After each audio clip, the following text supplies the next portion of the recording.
Կենտրոն հեռուստաընկերությունը և Drive Media-ն ներկայացնում են։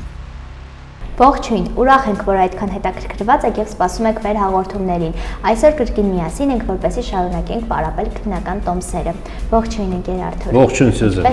Ես շատ լավ, դու ինչպես ես։ Ես էլ եմ լավ, շնորհակալ եմ։ Այսօր թեստ 14-ն ենք, չէ՞, շարունակելու 11-րդ հարցից։ Այո, շատ ճիշտ։ Սկսենք։ Լավ։ Թույլատրվում է արդյոք կանաչ ավտոմոբիլի վարորդին վազանց կատարել։ Ահա։ Թույլատրվում է, արգելվում է եւ թույլատրվում է, եթե կարմիր ավտոմոբիլը երթևեկում է 30 կմ/ժ ավելի փոքր արագությամբ։ Ահա։ Այստեղ արագությունը կապ չունի, էական չի։ Կամ թույլատրվում է, կամ արգելվում։ Իմ կարծիքով թույլատրվում է, որովհետեւ հանդիպակաց ուղղությամբ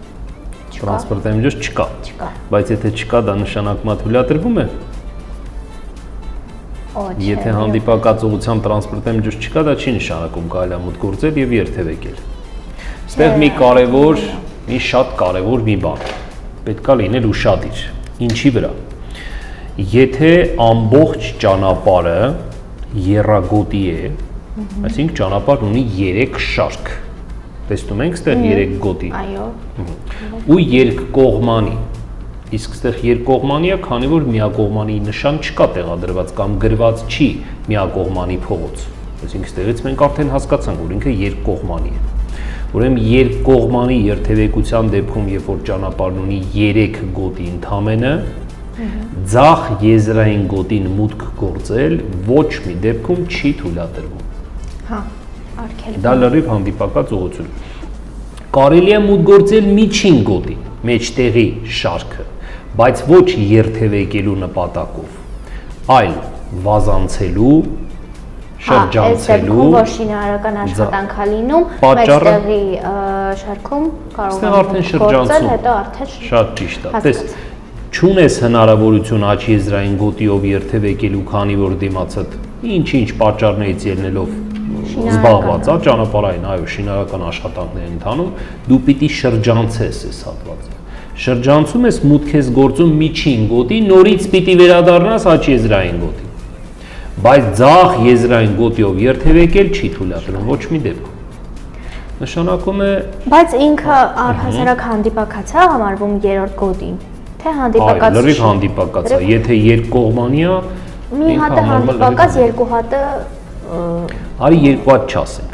Ասենք աջ եւ ձախ եզրային գոտիները երթևեկության համար է նախատեսված։ Հա, մեջտեղի գոտին նախատեսված է կոպիտ ասած օգտագործելու նպատակով։ Բայց օգտագործել մեջտեղի գոտին կարող է նաեւ հանդիպակաց ուղղությամբ շարժել մեքենան։ Այո, ինքն էլ իրավունք ունի։ Վտանգավոր չի, որ համես կողմից կողմեն։ Վտանգավոր է, բայց նման ճանապարհները անում են այնպիսի վայրերում, որտեղ տեսադաշտը մի քանի 100 մետրով, եթե ոչ կիլոմետրով ապահովված է։ Եթե դու տեսնում ես, որ արդեն միջին գոտի մուտք է գործել հանդիպակաց երթևեկողը, դու պիտի դադարեցնես։ Երբ որ ինքը մուտք կգործի, ենթադրենք վազանցելու նպատակով, հետո դուրս կգա, նոր իրավունք կունենանք մենք։ Թե չէ երկու ուղղությամբ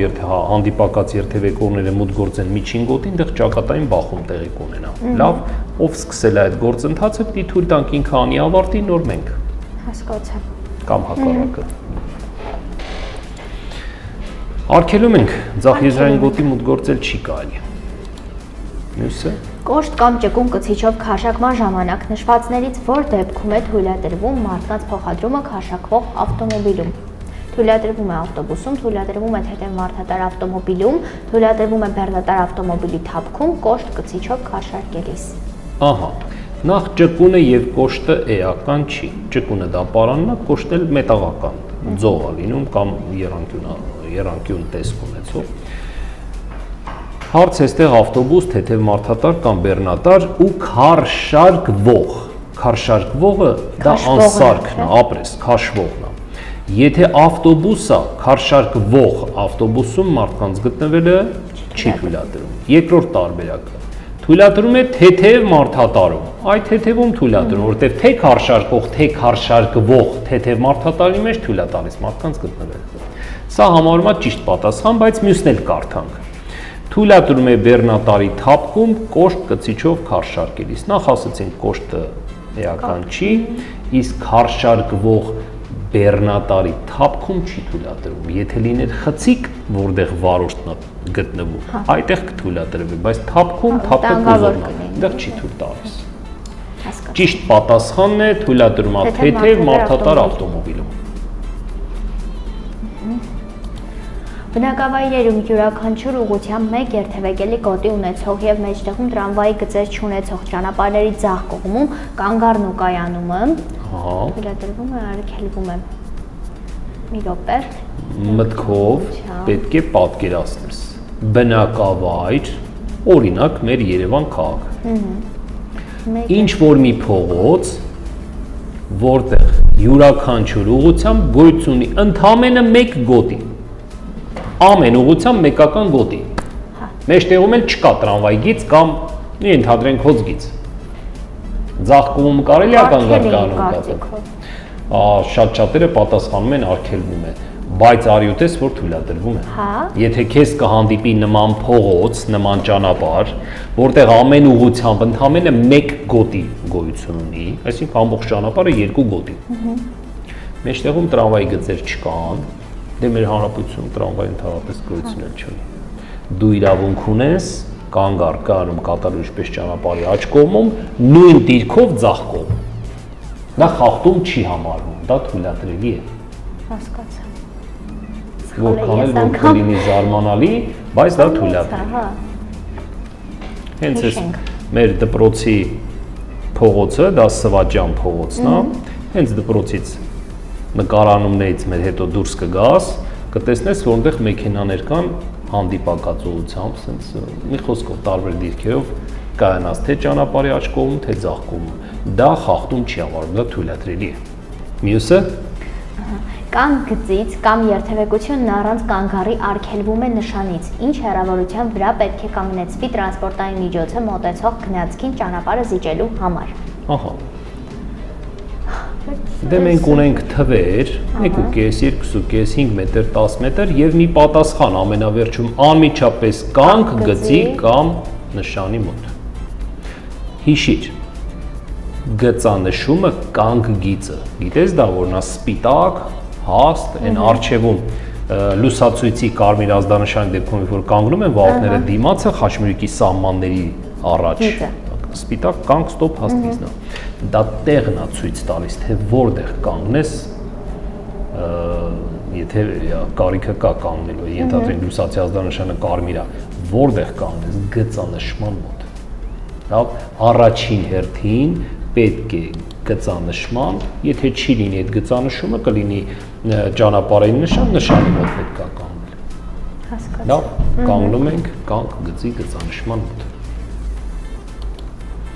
Թույլատրվում է արդյոք կանգառը նշված տեղում։ Ահա։ Թույլատրվում է, արգելվում է։ Այստեղ այն տեղին գիծը։ Ապրես, ինչ էր նշանակում, կհիշես, չես հիշում։ Կասեմ։ Ոնց որ աչք ծակող լինի, կներեք որ ընդհատեցի։ Աչք ծակող լինի, դու գիտես, որ այդ ինչ-որ բան նշանակում է, բայց չես հիշում ինչ է նշանակում։ Հենց ասեմ, կասես, վայ ճիշտ է, այստես հիշեցի։ Դեղին հոց գիծը, դա երկար դեղին գիծն է։ Ոչ կանգառ, ոչ կանոն կատարել չի թույլատրում։ Այսինքն ոչ ոք ոչ մի վարքյանով իրավունք չունի այդտեղ կանգառել։ Ուրեմն արգելվում։ Եթե լիներ դեղին ոչ թե հոց գիծ, այլ ընդհատված, Ընդհատվածին կթույլատրի։ Կանգառ կթույլատրվեր, կայանել չէր թույլատրվի։ Իսկ կանգառը դա մինչև 5 րոպե, անշարժ մինչև 5 րոպեից ավել կայանում։ Այնպես որ այստեղ մենք արգելում ենք, որտեղ դեղին հոծգիծը չի թույլ տալիս կանգնել։ Հասկացա։ Մյուսը Պարտավոր է արդյոք սահմանված երթուղով երթևեկող ավտոբուսի վարորդը նշված իրադրությունում զիջել ճանապարհը։ Ունենք ավտոբուս եւ տրամվայ։ Տրամվային ինձ թվում է չէ, պարտավոր չէ։ Ինչու պարտավոր չէ։ Դեղին ավտոբուսը պարտավոր է զիջել։ Դեղին ավտոբուսը իր ճանապարհով գնում է։ Ավտոբուս։ Ահա։ Տրամվայը այստեղ առավելություն ունի։ Ինչի չունի կամ ինչի ունի, ոնց ես հիշում։ Որ դեպքում ուներ։ Գծերը այս կողմում։ Էլի էս կողմով, բայց տրամվայի երբ ունի առավելություն, տեսնենք այդ դեպքը էս դեպքն է թե ոչ։ Երբ որ պայմանները հավասարազոր են։ Հիմա հավասար պայման կա, ինչի՞։ Որովհետև թե հավասար են։ Ես մտածեցի, որ հենց իր ճանապարհով ավտոբուսը գնում, ոչ մի հավասար բան չկա։ Իր համար առանձնացված գոտիով։ Հա։ Սա ընդհանուր օգտագործման տրանսպորտ միջոցի համար նախատեսված առանձնացված գոտի է, դու ճիշտ ես։ Բայց տրամվայը ընդհանուր օգտագործման տրանսպորտ միջոց չի համարվում։ Հա, համարվում է։ Կարող է մուտք գործի ու շարունակի։ Ինչ կապ չունի այստեղ աչից կհատի, թե ձախից կհատի։ Ավտոբուսը պարտավոր է զիջելու տրամվային։ Տրամվային ունի առավելություն այստեղ։ Հա։ Լուսացուցերը բացակայում են, նշաններ չկան, ինչ որ առավելության, երկրորդական, չկա ոչ մի բան։ Ավտոբուսի վարորդը նշված իրադրությունում պարտավոր կլինի։ Պատճառն էլ ասացինք, հավասար պայմաններն։ Երթևեկությունը թույլատրվում է։ Ահա։ Կապտադեղին ավտոմոբիլին ուղիղ կարմիրին դեպի աջ, կարմիր ավտոմոբիլին ուղիղ եւ դեպի աջ, կապտադեղինին ուղիղ, երկու ավտոմոբիլներին միայն ուղիղ։ Այստեղ կարգավորողի դիրքն է։ Ձեռքերը հիշում ենք, ձեռքերը կամ կողք բարձած կամ ներքև դա նույնն է, ապրես, շատ ճիշտ։ Երկու կողմից կանչում է։ Այո, եւ ինչա թույլ տալիս, սա էլ փորձի հիշես։ Ուղիղ եւ դեպի աջ։ Շատ ճիշտ։ Հիմա տես հարցը կարդանք, երթևեկությունը թույլ է դեպի աջ, այսինքն այստեղ բանին կապտադեղին ավտոմոբիլին չի թույլատրի ձախ։ Ապրես։ Կթույլատրի մենակ ուղիղ, իսկ կարմիրին ուղիղ եւ ուղիղ եւ աջ։ Կապտադեղին ավտոմոբիլին ուղիղ, կարմիրին դեպի կապտադեղինին ուղիղ։ Ահա։ Կարմիր ավտոմոբիլին ուղիղ եւ դեպի աջ, կապտադեղինին ուղիղ։ Գտանք այդ պատասխանը։ Ճիշտ ես։ Երկու կողմերից կարգավորողի թևերի կողմից մոտեցողներին թույլատրում է կամ ուղիղ կամ աջ։ Տեսնում ենք, ձախ արգելեցինք, մնաց եւ ուղիղ եւ աջ։ Շատ ճիշտ, շատ լավ հիշում ես։ Շատերը օրինակ այս հարցից թերանում են, նեղվում են։ Բացատրածով հիշեցի, որովհետեւ այնքան པարզ եք բացատրում, ճիշտ ասած։ Իմ համար էլ չէ, մեր հեռուստադիտողների համար էլ շատ པարզ եք բացատրում։ Սա արդեն Սյուզան մյուս դիրքն է։ Տեսնում ես կարգավորի մյուս ժեստը։ Սա թույլատրում է որը ձախ ուղիղ չէ մի րոպե։ Տես, դիմացից դեմքով իրեն մոտեցողինք թույլատրի միայն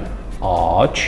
դիմացից ով է մոտենում այստեղ։ Դիմացից կարմիրին։ Ապրես, կարմիրին թույլատրում։ Մնացածին բոլոր ուղղություններով։ Ապրես, մնացած ասելով ձախ թևի կողմից մոտեցողներին բոլոր ուղղություններով։ Բացի իհարկե տրամվայից։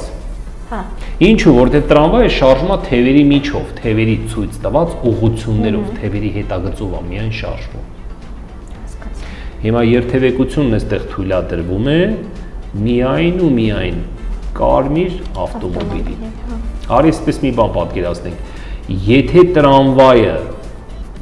ունենար հնարավորություն ձախ թեքվելու, տրամվայն էլ կարող էր ձախ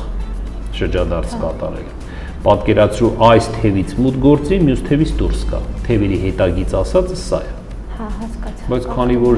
իր գծերը իրեն չեն տանում ձախ, ուրեմն իր համար կարմիր է, պիտի կանգնի։ Խոսքը վերաբերում տրամվային։ Այստեղ մենակ կարմիրին կթույլատրի։ Այո, եթե լինեին այլ տրանսպորտային միջոցներ ստեղ, ձախ թևի կողմից մոտեցող, բոլոր ուղղություններով ըստ գոտիների կթույլատրվեր։ Որ տրանսպորտային միջոցի վարորդն ունի առաջնահերթ երթևեկության իրավունք։ Բեռնատար ավտոմոբիլի վարորդը ու ավտոբուսի վարորդը։ Այստեղ հետևի նշաններին։ Ահա։ Ու մոտ ինչ նշան է տեղադրված։ Այստեղ չեմ հասկանում, սա ինչ-որ շինարարություն է, թե ինչ որ պատճառով երևի շինարարական աշխատանքներ են, այս կանաչ մեքենայի առջև այս խոչընդոտ առաջացել։ Խնդիր։ Առաջնահերթ երթևեկության իրավունք։ Բայց իր մոտ դրված է ինչ նշան։ Այս նշանը, որը տալիս է հա զիջել։ Զիջելունը ավտոբուսի առջև է դրված կլոր եզրերը կարմիր։ Առաջնահերթ բանն ունի, կանաչոնի, հետո արդեն ավտոբուսի որտեղ ում առջև դրված է կապույտով քառակուսի այս նշանը, իրեն տրված է առավելություն, առաջինն է պիտի անցնի, իսկ ում առջև այ կլոր եզրերը կարմիր, այսինքն արգելող նշանի նմանացրած նշանը, հասկանում է, որ արգելում է իրան առաջ գնալ, նա պարտավոր կլինի զիջելու։ Այստեղ բեռնատար ավտոմոբիլի առաջնահերթ երթևեկելու իրավունք ունի բեռնատարի վարորդը։ Շատ լավ։ Եվ իհարկե վերջապես մեր վերջի հարցը։ Առաջին օգնության հարցերը։ Վերջույթներում արյան շրջանառությունը ստուգելու համար վիրակապից ներքև սեղմում եւ բաց եք թողնում տուժածի վնասված վերջույթի եղունգը։ Դուք որոշում եք, որ արյան շրջանառությունը վերջույթում խանգարված է, եթե տուժածը ցավ է զգում, տուժածն անհանգստություն է զգում, սեղմելիս եղունգը դժվարությամբ է սպիտակում, եղունգը դժվարությամբ է կրկին վարդագույն դառնում։ Տես, այսպեսի մի բան։ Մենք էլ հենց հիմա կարող ենք միասին փորձել։ Վերջույթը դա թևն ու ոտքն է։ Հիմա ի՞նչ է կատարում, երբ որ եղունգը սեղմում ես, արյունը հետ է գնում ու եղունգը սպիտակում է։ Սեղմելուց հետո որ բաց ես թողնում, նորից հետ է գալիս արյունը, լցվում է իր տեղը, դառնում է կրկին վարդագույն։ Եթե սեղմում ես, բաց ես թողում, նորից չի կրկին վարդագույն դառնում կամ դժվարությամբ է դառնում, ուրեմն արյան շրջանառությունը վերջույթում խանգարված է։ Եղունգը դժվարությամբ է կրկին դառնում վարդագույն։ Սպիտակելը միանգամից հենց սեղմելուց է չէ լինում։ Այո, սպիտակ։ Հետո թողում ես նորից պիտի դառնա վարդագույն։ Եթե չի դառնում կամ դժվարանում։ Վերջ այսօրվա համար այսքան է, շնորհակալ եմ շատ դասի համար։ Շնորհակալ եմ Սյուզան ջան։ Մեր հեռուստադիտողների համար էլ կարծում եմ բավականին օգտակար հաղորդում ստացվեց։ Եթե թույլ կտաք, մի հարցի պատասխանենք։ Փորձենք։ Մեր համացանցում մեզ հետևողների ուղղված հարցերից։ Այստեղ խնդրել եմ բացատրենք անվադողերի նախշանկարի թույլատրելի, անթույլատրելի պարամետրերը։ Ինչն է արգելվում, ինչը ոչ։ Երևի նկատի ունի հարցողը այդ միլիմետրերի հետ կապված չափերը, թույլատրելի չափերը դրանք են։ Մենք էլի մեր նախորդ պարամետրերը։ Հա, մենք նախորդ մեր հանդիպումների ժամանակ նշել ենք, այո, նկարել ենք գրատախտակի վրա, անգամ հարցերին մեզ հանդիպած հարցերին պատասխանել ենք, բայց նորից կպատասխանենք։ Այնտեղ ունենք A, B, C, D, այսինքն թեթև մարդատար, ներողություն, մոտոցիկլ, հետո թեթև մարդատար, բեռնատար եւ ավտոբուս։ Հերթականությունը 0.8 մմ, 1.6 մմ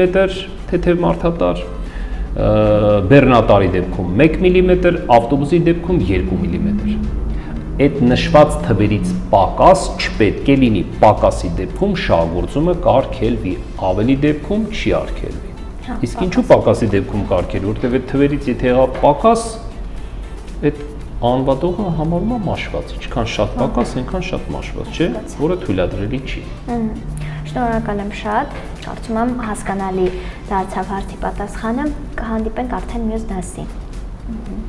Շատ լավ։ Հուսով ենք այսօրվա հաղորդումը ձեզ մեկ քայլով էլ մոտեցրեց հաջող տեսական քննության հանձնմանը։ Իսկ մենք կհանդիպենք արդեն հաջորդ շաբաթ ժամը 17:00-ին Կենտրոն TV-ի եթերում։ Բաժանորդագրվեք մեզ, որպեսզի բաց չթողնեք մեր հետագա հաղորդումները։